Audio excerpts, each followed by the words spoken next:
Wendy Lee came to Boston in 1967. At that time, Johnny Quay has 11 row houses, and we know each other. All the kids are playing together, and also we help to take care of each other. Today, there's no one playing outside, and Lee only knows 2 families on the street. You don't feel that fun of the tight family community, so we really want that back. There's a lot of development going on. It's causing the fabric of the neighborhood to change, so who's living here. But I think that there's a very resilient community here with the Chinese Progressive Association.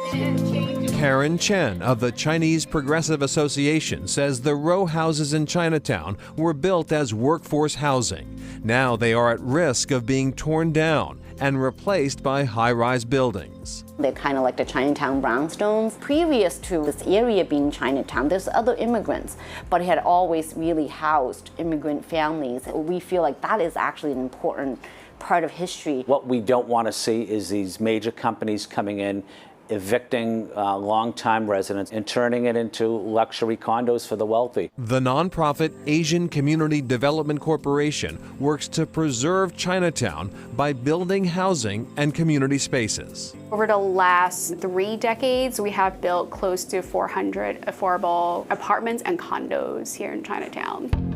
One of the corporation's challenges is finding land on which to build. Their next project will turn a city parking lot into a high-rise with a large amount of affordable housing. We're looking for at least 150 units of a mix of affordable apartments as well as homeownership condos. Then on the ground floor, we're hoping to provide a permanent branch of the Chinatown Library. Chinatown has not had a library for over 50 years.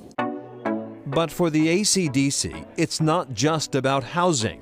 Liu says Chinatown's character needs to be preserved. How do we use other initiatives like public art and resident engagement to extend and strengthen Chinatown's cultural footprint and identity? So a lot of our work is actually around that more intangible cultural piece. One way to help, Chinatown Backyard, a community garden. There's very little open or recreational space in Chinatown, considering how dense this neighborhood is. We are basically on the eastern boundary of Chinatown now. We really want to strengthen Chinatown's identity here.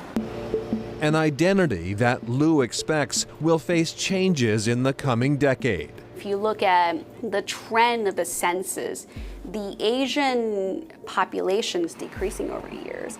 And so what you certainly have are these different populations of new residents coming in Chinatown and the old working class residents learning how to live with one another.